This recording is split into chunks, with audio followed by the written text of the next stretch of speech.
This video is going to be all about this, a 2024 Ford Bronco Heritage Limited Edition. We've owned this vehicle for just over a year and a half now, and I want to give you sort of my full review, and I get a lot of questions about how it compares to a Jeep Wrangler, since I've got a lot of experience with that. So I'm going to dive into all that and more on this video. All right, let's get to it. First, this does have the 2.7 liter V6 twin turbo engine, doesn't have a ton of turbo lag, makes, in my opinion, very good power, mated with the automatic transmission. This thing has never felt super slow or anything like that. You know, this thing does have the Sasquatch package on it, meaning it comes with 35s from the factory, and I think overall power-wise, very good. Compared to a Jeep with the 3.6 liter and the 8-speed, I would say this is probably faster. That being said, I hate the exhaust tone on this thing, and it sounds very rattly under the hood. It's just not a very impressive sounding engine. It just doesn't seem super refined. Haven't had an issue with it. I do all of the services at home. Very easy to change the oil and air filter and all that stuff. So I think Ford did a really good job if you're a DIY guy going to be servicing this yourself. The automatic, I think, is a pretty good system in terms of you get that really deep first gear, so this thing can come off the line very quickly. The only problem I've had is it gets a bit clunky. Sometimes it doesn't seem like it knows what gear it wants to go in, so I don't really love that. But one feature I do love is the transfer case in this. It has a few options that you don't normally find with the Jeep, and it actually is a little bit better of a transfer case than what you would find in the Jeep Wrangler. This transfer case actually offers you two-wheel drive, 4 auto, 4 high, and 4 low. And you might say, well, you can get the 4 auto with a Jeep as well. You can, but the difference with this transfer case is this 4 auto uses a clutch style feature. So if you're going to be in really wet road conditions, or if you're going to be driving this thing in snow, that 4 auto is what you're going to want to use. Now, if you want to go drive on the beach like we do, you're going to click it into 4 high. Now, the difference between the Bronco transfer case and the Wrangler transfer case is when you click this thing into 4 high, it actually has a mechanical lock, giving you an actual mechanical lockup for 4 high, whereas the Wrangler just uses pressure to pressurize that front clutch pack. That's not as robust as this particular transfer case. The interior of this thing is pretty interesting. In terms of styling, I think Ford hit it out of the park. I love the seats, I love the dash. I think it's got a really cool blend of sort of old and new. I do like the grab handles are integrated. They don't really like stick out. So I think there's some styling and functional cues that are really nice with this thing. Upfitter switches, I like that the fact that you get 6. I do like the location. I prefer this location in the Bronco over to a Wrangler. The locker controls, love this location. It looks a little weird to me on the dash, but from a functional standpoint, I think it makes more sense to be able to click, you know, your locker buttons right here than reach down here and turn them on and off. So I do prefer that a little bit. A few notes that I told the kids that I would definitely include on the video because there are some gripes that they have about sitting in the back. Number one, during the summertime, there doesn't feel like to them that you get a lot of airflow back here. And part of that is because there's no center console vents on this vehicle. There's actually only floor vents. The Jeep Wrangler does have console vents and floor vents, so you get a little bit more airflow. So that's you know, a commentary from some elementary school kids, but they ride in a lot of vehicles, so I think they know what the airflow difference is going to be. Overall, comfort-wise, I still wouldn't want to fit 3 adults back here for a very long trip, but you could for short distances. For our 2 kids, they've got plenty of room back here to swing their legs and that type of stuff. So I still think this is an excellent family vehicle, and for a mid-size SUV, I think the sizing on it is perfectly fine. I do want to talk a little bit about some of the exterior features on this thing and sort of the pros and cons of those. Now, let's start up front. It does have a steel front bumper, which I think is excellent. The only thing that I would say could be a little bit better is if it had removable bumper ends to give you a little bit better approach angle for four-wheeling. Beyond that, I like the fact that it's steel. I think it looks pretty good with the overall aesthetic of the Bronco. I do not like that gap between the bumper and the grille. It just makes the bumper kind of look separate and unfinished. I'm not a big fan of that look. I will say that I absolutely hate the frameless windows. Part of it is I think you get a ton of wind noise, which I'll talk a little bit more about driving this thing from this hardtop. It is so much worse than a Jeep Wrangler in terms of overall wind noise. But I also hate that the window rolls down every single time that you have to open and close the door. We live in southeastern North Carolina, by the beach. You know, if you take this thing off-road or anything like that, you're going to get little bits of sand and stuff like that on your glass. And now it's constantly sliding up and down. I just hate that design. It looks great with the windows down. It's almost like having a half door. Visibility is great. I get the advantage to it, but just not a fan of it overall. I do want to mention this thing does have pretty good underbelly skid plates and things like that. I think Ford did an excellent job in that sort of realm. Yes, this thing does still have steps on it. I could put sliders on it and make it more off-road capable, but this is my wife's daily driver. She wants it to be easy to get in and out of, and doing anything like that is not going to make sense for what we do with the vehicle. You can still take it off-road with the steps, but if you're going to be trying to some more challenging terrain, yeah, you need sliders. Now, I do want to talk about drivability because I think there's a lot of things in terms of just this being a midsize SUV that are fantastic. I love the sizing of this vehicle overall. I like the sight lines of it. I like how you can really see where the front end is. I think that makes it better to drive on and off. I've talked about how I really don't love the wind noise with it. Again, it's one of those things that I might be nitpicking a little, but I can really tell the difference between the wind noise on this and I can a Jeep Wrangler. In terms of ride quality and drivability, I am unbelievably impressed with how balanced this vehicle feels in terms of overall ride quality.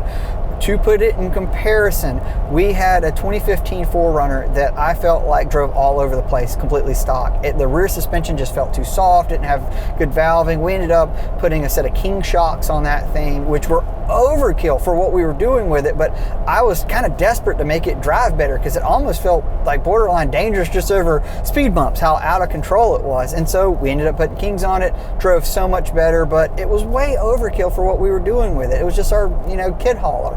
So this, I don't feel like it needs anything. I don't feel like it needs a better suspension or, even a step up to Fox shocks or anything. It feels really balanced, well dialed.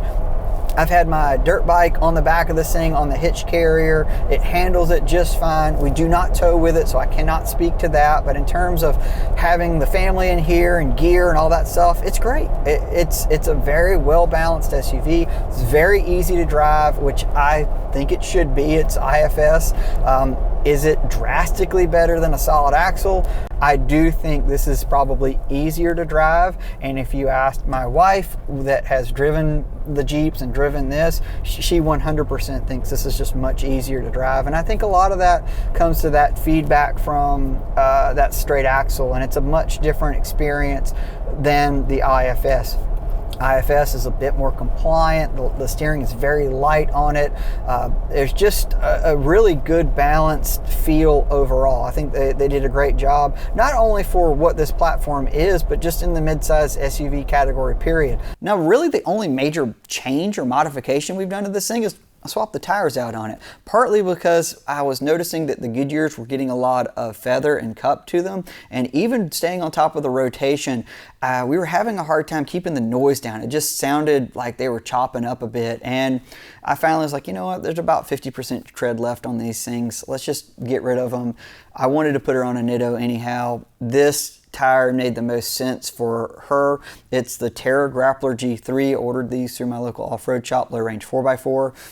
They're always nice enough to let me go back there and stare at them with cameras, and you could see that they didn't take a lot of weight. I think the heaviest weight on this was like 1.5 ounces. It's a really very uniform tire, and one of the things that I liked about this tire, and I was kind of torn, should I go with like a Recon Grappler or go with the new all-terrain? And the reason I picked this over the Recon is this is a 3-peak rated tire, which I didn't really care so much about the snow rating aspect because we don't get a lot of that here, but I really wanted something that had a lot of sipes and really like optimized wet weather conditions, because we do get a lot of rain, and I feel like this tire is better optimized for that over the Recon. This is a factory size, so it's a 315/70 R17. Didn't change that, so it's basically, exchanging one for the other. The Nittos are pretty true to size. This is a, good healthy size tire. Most people would say, oh, it's a 35 1250, equivalent, if you will. It rides nice. We're running basically the same, 35 PSI air pressure as we did before. don't really have an issue in terms of, oh, this thing rides different or anything. It's actually, I would say, probably quieter than what we had. I typically trust Nittos, especially their sidewalls, a lot more than I do more conventional tires, because I do take this thing up to Uwari and I want to make sure that the sidewall isn't going to be a problem, you know, when we're out on the trail. So let's talk going off-road. Now, we live next to the beach, so we can go drive on the sand year round, which is fantastic, and this vehicle really does a good job at that. Click this thing into 4 high, turn off traction control. You really don't even need to air down the tires. This thing floats on top, it rides fantastic. Honest to goodness, this is probably one of the best beach vehicles we've ever owned. It just scoots on top of the sand, has great power for that. So in terms of that, I think it's great. And really what the strong suit of this vehicle is overall is how well it handles high-speed terrain, which makes sense. It's IFS front, solid axle rear. Speed is going to be its calling card more so than something that has a straight front axle with more unsprung weight and typically limited suspension travel. Now, if you get into the world of aftermarket, you can definitely improve those, but stock for stock, I would say speed-wise, this is a more comfortable vehicle than a stock Jeep Wrangler Rubicon, for sure. Now, where I think that I'm still having a challenge with it is I don't completely trust the IFS. I think the steering rack has been improved from the initial models. I'm not sure how much improvement they've made with the CV axles though, or the tie rods. And those are areas that I have seen traditionally fail on IFS vehicles. I've had IFS vehicles with those that I've taken off-road that have failed. So to me, it's still not as reliable and durable as the proven straight axle. It's not to say you can't have straight axle problems, and I'm not trying to bash the Bronco in any way and say that you can't take it on technical wheeling. I'm saying that we're not willing to push it at this moment. We take this thing on entry level, easy trails, mild rocks. It still has steps on it. We're not putting, you know, if I had sliders, I'd probably have more confidence to push it and I would try some of the more, you know, challenging trails, but I don't want to take the steps off. She wants the steps on, like the kids want the steps on. This isn't meant to be that vehicle, and I think that's a really good, in my mind, perspective of what this vehicle is. I really view this as like the evolution of the Explorer rather than I think like the continuation of the Bronco. You know, I know that might be a controversial take, but I mean, it's got great body on frame construction, it's got great skid plates, lockers, all that stuff. I'm not saying that you can't make this into a fantastic off-road platform. I just don't think it's a Wrangler alternative for people that are looking to build a more hardcore trail-based, you know, I'm going to go beat it up in the rocks vehicle. I think the Wrangler is a little bit more durable for that. I also will stand by that the Wrangler's easier to build. I've built a lot of Wranglers laying on my back, whereas this is going to be a bit more complicated to modify the independent front suspension. And that's really the only area that's more challenging to work on is the IFS, but it's also more expensive. At the end of the day, I actually really like this thing a lot more than I ever thought I would. I really never thought we would own one. I didn't see the point.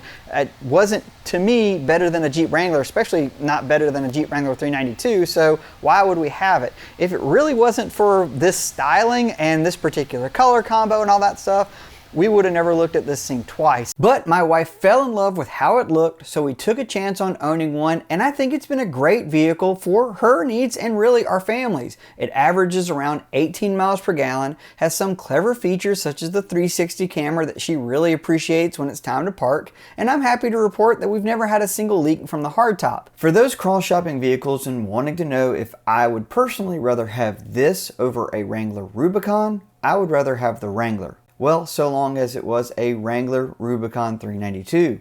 The V8 option brings a level of fun the Bronco is missing, and I also prefer the solid front axle for the type of off-roading that I enjoy. There are so many ways that you can nitpick both of the platforms and say which is a little better in certain situations or even components. Ultimately, the Bronco is a very good all-around vehicle, and my wife absolutely loves it. That's all I really care about. It has plenty of good features that make it very practical and a 5-star crash test rating that hopefully we'll never have to test out. I think purely from an on-road perspective, the Bronco does drive a little bit better than the Wrangler, and I do see a lot of people gravitating toward it because the Wrangler does have some nuances with a solid front axle that a lot of people quite frankly don't like. Think I'm crazy? Put it in the comments. You want to see some stuff I'm working on behind the scenes? You can always see me at all social media at Ollie Mansour Editor. Until next time, I always appreciate you guys watching, and I hope to see you on the trail. Just not in this. All right, take care.